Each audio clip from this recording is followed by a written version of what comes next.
முகவரி என்பது அரசியலமைப்பின் திறவுகோல் என எர்னஸ்ட் பர்கர் கூறுகிறார். முகவரி என்பது இந்திய அரசியலமைப்பின் அடையாள அட்டை என பல்கிவாலா அவர்கள் கூறுகிறார். இந்திய அரசியலமைப்பின் ஜாதகமே இந்த முகவரிதான் என்கிறார் KM முன்சி. நம்மளுடைய நீண்ட நாள் கனவை இந்த முகவரி பிரதிபலிக்கிறது என்கிறார் அல்லாடி கிருஷ்ணசாமி. அந்த அளவுக்கு புகழ் வாய்ந்தது இந்திய அரசியலமைப்போட முகவரி. அந்த முகவரியை பற்றி தான் இந்த பதிவில் நம்ம பார்க்க போகிறோம். வணக்கம் நண்பர்களே, வென்று காட்டு உங்களை அன்போடு வரவேற்கிறது. இந்த பகுதியில் இந்திய அரசியலமைப்போட முகவரியில் இருக்கக்கூடிய தேர்வுக்கு முக்கியமான குறிப்புகளை நம்ம பார்க்க போகிறோம். போமா? முகவரி என்ற சொல் அரசியலமைப்பிற்கு அறிமுகம் அல்லது முன்னுரை என்பதை குறிக்கும். முகவுரை நம்மளோட அரசியலமைப்போட முன்பக்கத்தில் இருக்கக்கூடியது முன்னுரைன்னு சொல்லலாம், இல்லை ஒரு அறிமுக உரையை இன்னும் சொல்லலாம். முகவுரை அரசியலமைப்பின் அடிப்படை கொள்கைகள், நோக்கங்கள் மற்றும் லட்சியங்களை உள்ளடக்கியதாகும். இது அரசியலமைப்பின் சுருக்கம் அல்லது சாராம்சத்தை கொண்டது. இது பெருமதிப்புடன் அரசியலமைப்பின் திறவுகோல் என குறிப்பிடப்படுகிறது. சரியா? யார் சொன்னா அந்த மாதிரி முகவரி என்பது திறவுகோல், அரசியலமைப்பின் திறவுகோல் அப்படின்ட்டு? Ernest Barker. இது ஏற்கனவே தேர்வுகளில் கேட்ட ஒரு கேள்வி. சரியா? 1947ஆம் ஆண்டு ஜனவரி 22ஆம் நாள் இந்திய அரசியல் நிர்ணய சபையால் ஏற்றுக்கொள்ளப்பட்ட ஜவஹர்லால் நேருவின் தீர்மானத்தின் அடிப்படையில் இந்திய அரசியலமைப்பின் முகவரை அமைந்துள்ளது. சரியா? அப்போது இந்திய பிரதமராக இருக்கக்கூடிய ஜவஹர்லால் நேரு ஒரு தீர்மானத்தை ஏற்படுத்துகிறார். அந்த தீர்மானத்தின் அடிப்படையில் இந்த முகவரை அமர்ந்திருக்கிறது. முதலில் முகவுரையில் இடம்பெற்றிருக்கக்கூடிய முக்கியமான கலைச்சொற்களை நாம் பார்க்கலாம், என்னென்ன இடம்பெற்றிருக்கு அப்படின்ட்டு. முதல்ல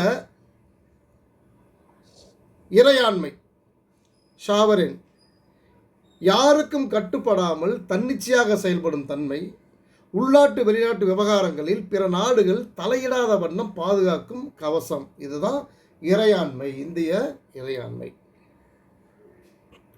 இரண்டாவது சமதர்மம்.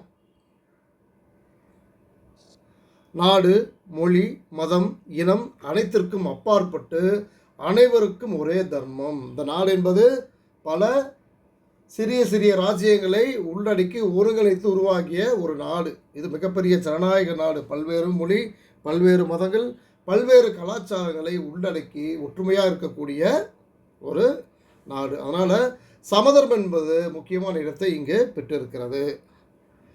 அதற்கு பிறகு செக்யூலர், மத சார்பின்மை. புத்த, ஜைன, சீக்கிய, இந்து, முஸ்லீம், கிறிஸ்தவர் என்று பல மதத்தவர்களுக்கு சொந்தமான நாடுதான் இது இந்திய நாடு என்பதை விளக்கும் சொல்தான் மதச்சார்பின்மை. அதுக்கப்புறம் பார்த்தீங்கன்னா மக்களாட்சி. மக்களால் மக்களுக்காக தேர்ந்தெடுக்கப்படும் ஆட்சியை மக்களாட்சி அப்படிங்கிறது தான் அடிப்படை கோட்பாடு. அதை விளக்கும் விதமாக இந்த மக்களாட்சி என்ற சொல் இடம்பெற்றிருக்கிறது. நீதி, சமூக, பொருளாதார மற்றும் அரசியல் நீதியை எடுத்து இயம்பும் வண்ணம் இந்த நீதி என்ற சொல் இடம்பெற்றிருக்கிறது. அடுத்ததாக உரிமை, அடிப்படை உரிமை, சுதந்திரம், சுய சிந்தனையின் வெளிப்பாடு ஆகியவற்றை விளக்கும் வகையில் இந்த உரிமை, லிபர்ட்டி அப்படிங்கிற அந்த வார்த்தை இடம்பெற்றிருக்கிறது. அடுத்தது ஈக்குவாலிட்டி, சமத்துவம் என்ற வார்த்தை இங்கே இடம்பெற்றிருக்கிறது. அனைவரும் இந்தியர், அனைவரும் இந்த நாட்டில் சமமானவர், யாருக்கும் யாரும் தாழ்ந்தவர் அல்ல, யாருக்கும் யாரும் உயர்ந்தவர் அல்ல அப்படிங்கிற ஒரு நியதியை எடுத்து என்பதற்காக சமத்துவம் என்ற சொல் இங்கே இருக்கு. அடுத்து பார்த்தீங்கன்னா சகோதரத்துவம். சகமனித மாண்பிற்கும் நாட்டின் ஒற்றுமைக்கும் பலமான பாலம். ஒருத்தருக்கு ஒருத்தர் சகோதர மாண்போடு இந்த நாட்டில் இருக்க வேண்டும், இருக்கிறார்கள் என்பதை தெரிவிக்கும் ஒரு சொல் தான் இந்த சகோதரத்துவம். இப்படித்தான் நாட்டில் இருக்கணும். இப்படி இருந்தால் தான் இந்த நாடு பாதுகாப்பாகவும் ஒற்றுமையாகவும் நாம் இந்த நாட்டில் இருக்க முடியும் என்பதற்கு அடையாளமாக இந்த சொற்கள் எல்லாம் இந்த முகவுரையிலேயே இடம்பெற்றிருக்கிறது. சரியா? ரைட். 1976ஆம் ஆண்டு 42வது அரசியல் சட்ட திருத்தத்தின்படி முகவுரை திருத்தப்பட்டது. சரியா? எப்போ இந்த முகவுரை திருத்தப்பட்டதுன்னு ஒரு கேள்வி கேட்டால் 1976ஆம் ஆண்டு 42வது அரசியலமைப்பு சட்ட திருத்தம். 42வது அரசியல் ஒரு குட்டி அரசியலமைப்பு சட்டம்னே சொல்லுவாங்க அந்த திருத்தத்தை. அதன்படி சமதர்மம், சமய சார்பின்மை, ஒருமைப்பாடு என்ற 3 புதிய சொற்கள் இந்த முகவுரையில் சேர்க்கப்பட்டது. சரியா? ரைட். 1789ஆம் ஆண்டு பிரெஞ்சு புரட்சியின் போது சமத்துவம், சகோதரத்துவம் ஆகியன முக்கிய முழக்கங்களாக இருந்தன. எனவே இந்திய அரசியலமைப்பின் முகவுரையில் இவற்றிற்கு முக்கியத்துவம் தரப்பட்டது. சரியா? 1781 பிரெஞ்சு புரட்சி நடைபெற்றுருக்கு. அந்த நடைபெற்று காலகட்டத்தில் சமத்துவம், சகோதரத்துவம் இந்த ரெண்டுமே ரொம்ப முக்கியமான ஒரு முழக்கங்களாக இருந்துச்சு. அதையே நம்ம இந்திய அரசியலமைப்பு ஏற்படுத்தப்பட்ட போது அதனோட முகவுரையில் என்னது இந்த 2 சொற்களும் இடம்பெற்றிருக்கு. சமத்துவம், சகோதரத்துவம். சரியா? 1789 பிரெஞ்சு புரட்சி ஏற்கனவே சொன்ன மாதிரி மத சார்பின்மையை வலியுறுத்தியது. 1791ஆம் ஆண்டு பிரெஞ்சு அரசியலமைப்பு சட்டம் பிரான்ஸ் அரசை மதச்சார்பற்ற அரசாக மாற்றியது. முதலில் அரசாங்கத்தின் மூலம் மதச்சார்பின்மை கொள்கையை நடைமுறைப்படுத்தியவர் பஞ்சாப் பகுதியைச் சார்ந்த மகாராஜா ரஞ்சித் சிங் ஆவார். சரியா? அவர் தான் மதச்சார்பின்மை கொள்கையை நடைமுறைப்படுத்துகிறார். அவர் எங்கே ஆண்டுட்டு இருந்தார் பார்த்தீங்கன்னா, இன்றைக்கி இருக்கக்கூடிய சிந்து பகுதிகள் இருக்கு இல்லையா, அதை சுற்றி காஷ்மீர், லடாக் அந்த பகுதியிலெல்லாம் இவர் ஆண்டுட்டு இருந்தார். இந்த ரஞ்சித் சிங் ராஜா அவர் தான் மதச்சார்பின்மை கொள்கையை நடைமுறைப்படுத்தினார். இந்திய தேசிய காங்கிரஸ் 1888ஆம் ஆண்டு மதச்சார்பின்மையை அறிமுகப்படுத்தியது. எப்போ காங்கிரஸ் ஆரம்பிக்கப்பட்டது? 1885 காங்கிரஸ் கட்சி ஆரம்பிக்கப்பட்டது. சரியா? மகாத்மா காந்தி துருக்கி சுல்தானுக்கு ஆதரவாக கிலாஃபத் இயக்கம் ஆரம்பித்த போது மதசார்பின்மை கருத்து பிரபலமடைந்தது என்பது குறிப்பிடத்தக்கது. இந்திய மக்களாகிய நாம் என்ற சொற்களுடன் தான் இந்திய அரசமைப்பின் முகவரி தொடங்குகிறது. முக்கியமான ஒரு கேள்வி.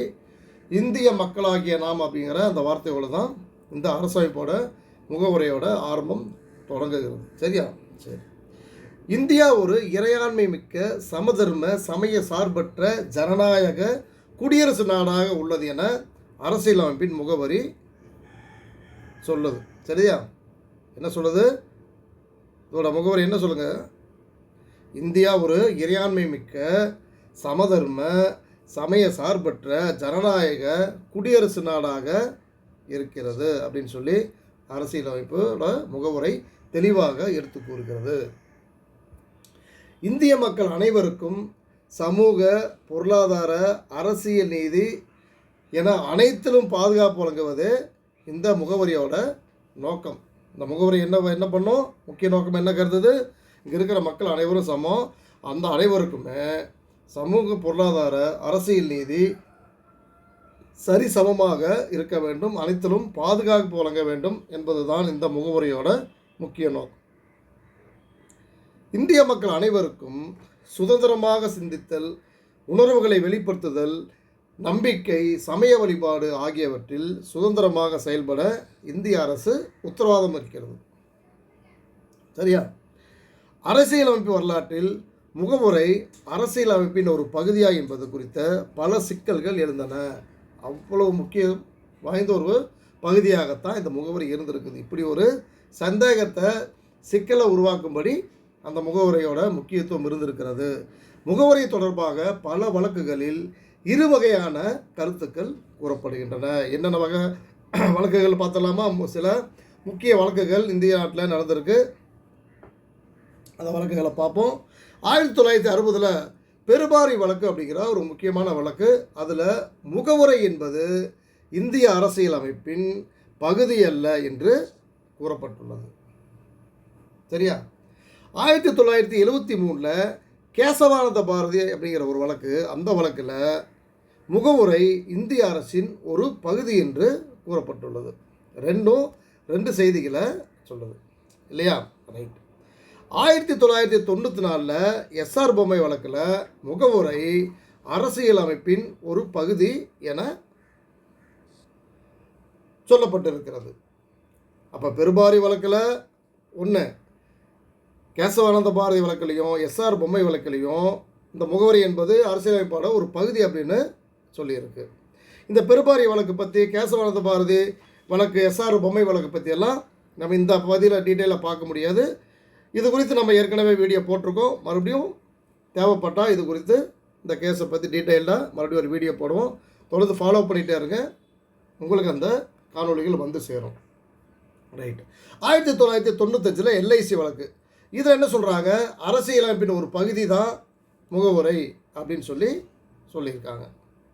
முகவுரையை திருத்தலாம், ஆனால் முகவுரையில் கூறப்பட்டுள்ள அரசியல் அமைப்பின் அடிப்படை அம்சங்களை திருத்த முடியாது. என்ன சொல்கிறாங்க? அடிப்படை அம்சங்கள் பார்த்தோம். ஒற்றுமை, சகோதரத்துவம் இல்லையா, அடிப்படை உரிமைகள், சமூக பொருளாதார பாதுகாப்பு எல்லாம் எல்லா மக்களுக்கும் கிடைக்கணும். அதுதான் இந்த முகவுரையோட முக்கிய அடிப்படை அம்சம். அதையெல்லாம் எதையுமே திருத்த முடியாது.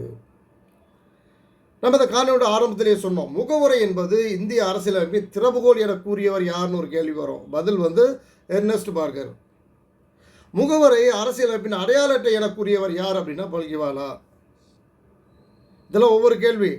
அரசியலமைப்பின் ஜாதகமே முகவரை என்றவர் யார்? KM முன்சி சொன்னவர்.